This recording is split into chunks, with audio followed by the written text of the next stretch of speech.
Hey guys, Tatsugos58 here, and today officially marks 10 years since the 2014 Godzilla movie was released in theaters, as well as Legendary's Monsterverse as a whole, which has become one of my most favorite movie monster franchises of all time.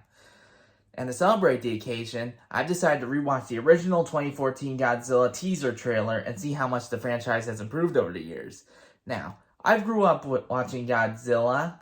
I grew up with the 1998 movie by TriStar, which isn't perfect, but it's still good on its own terms. But the 2014 movie definitely changed my perspective on Godzilla as a whole, because it actually portrays him as a hero, which is something I really admire.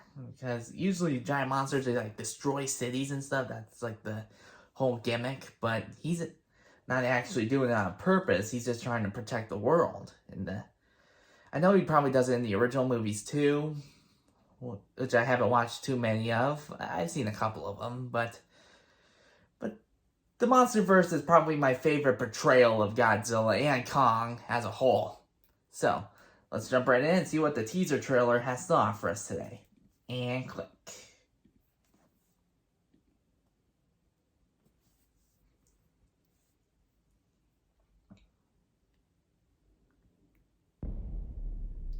Gentlemen, you are being sent in via Halo Jump. Now, Yeah, that realize legendary not all scene of you from the have had movie. hands-on experience. Frankly, none of us have ever faced a situation quite like this one before.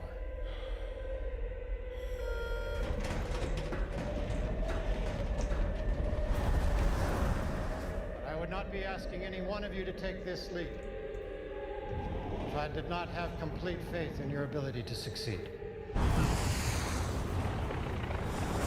Your courage will never be more needed than it is today. Oh yeah. Really cool.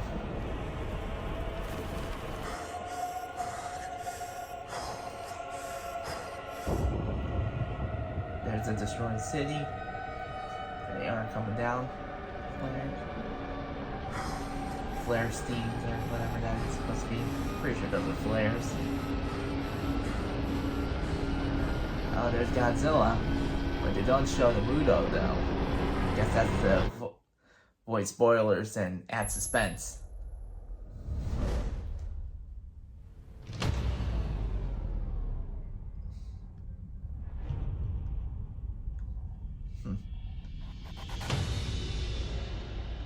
Explosions at the airport.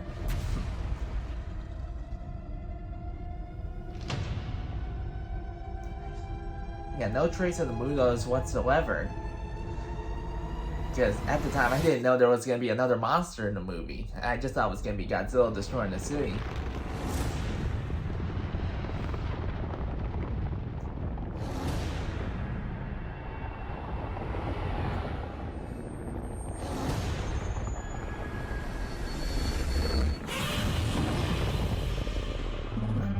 Oh yeah, that's one of the best Godzilla roars right there.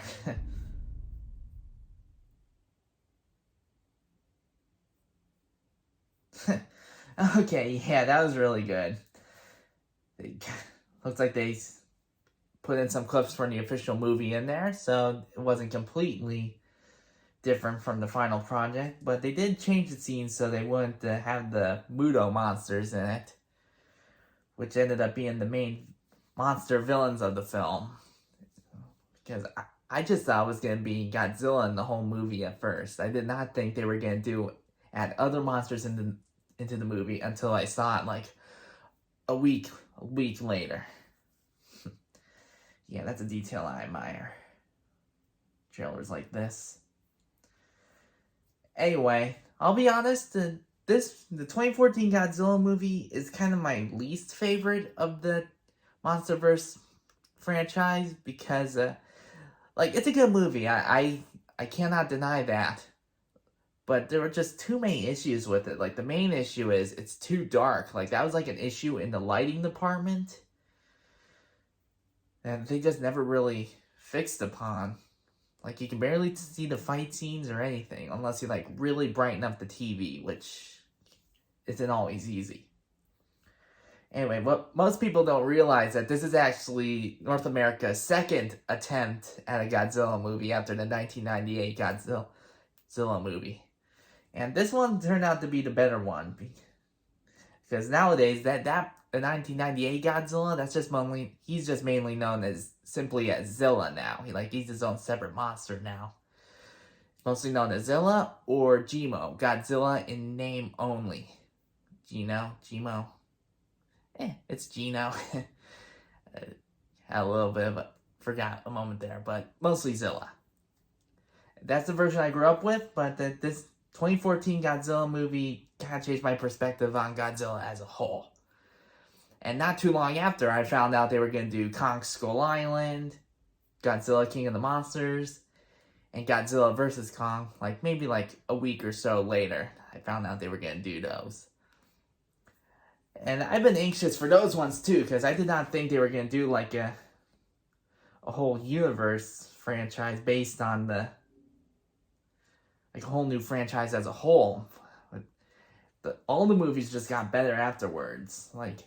Godzilla 1, I wasn't too sure about it at the time, but then I saw Kong Skull Island, and that ended up being one of my most favorite movies out of it. Then Godzilla King of the Monsters, which was the first time Ghidorah, Mothra, and maybe Rodan was introduced in North America as well. Well, in a North America movie. Then Godzilla vs. Kong, and that's the one I've been really anxious about. I really wanted to see the most out of all of them, because, believe it or not, at the time, Godzilla and Kong have only interacted in one movie. People always kind of portray them fighting together in media, but they've only officially had only one movie together way back in the day. And Godzilla vs. Kong a couple years back was the second time they ever actually interacted on screen. And that movie was supposed to be released in 2020 originally, but ended up getting postponed because of COVID. And that sucked because I've been anxiously waiting all year for just a trailer for that movie. And that wasn't easy. Anyway, after that movie came out, I wasn't sure where the franchise would head afterwards. I was hoping they would do another movie, which they did. Godzilla Kong New Empire, which ended up being probably the best out of all of them. If I had to rank them, I'd probably do King of the Monsters, Kong Skull Island, New Empire, GVK, Godzilla vs. Kong, and then the 2014 movie. And they also kind of expanded in TV shows as well. Skull Island on Netflix, an animated series. I watched that one. It was really good. I actually hope they do a second season of that one. There were too many loose ends that needed to be solved. So I hope they do another season of that. And then they did Monarch Legacy of the Monsters on Apple TV, which I didn't actually see yet, but I really want to. I'm going to see if it comes out on DVD, because I've been seeing images of a DVD on the internet, but I don't know if it's official yet, so I think I'm going to be patient and wait for a DVD on that before I officially watch Monarch, the Legacy of Monsters. And personally, I prefer physical media over streaming because it feels more permanent that way. If I hold a copy of a movie in my hands, it just feels more permanent. That being said, I can't believe it's officially been 10 years since the Monsterverse was introduced. And I look forward to seeing more content in the future regarding it. Anyway, that does it for this reaction video, guys. I hope you enjoyed. I hope you like and subscribe. I'll see you guys next time. Later.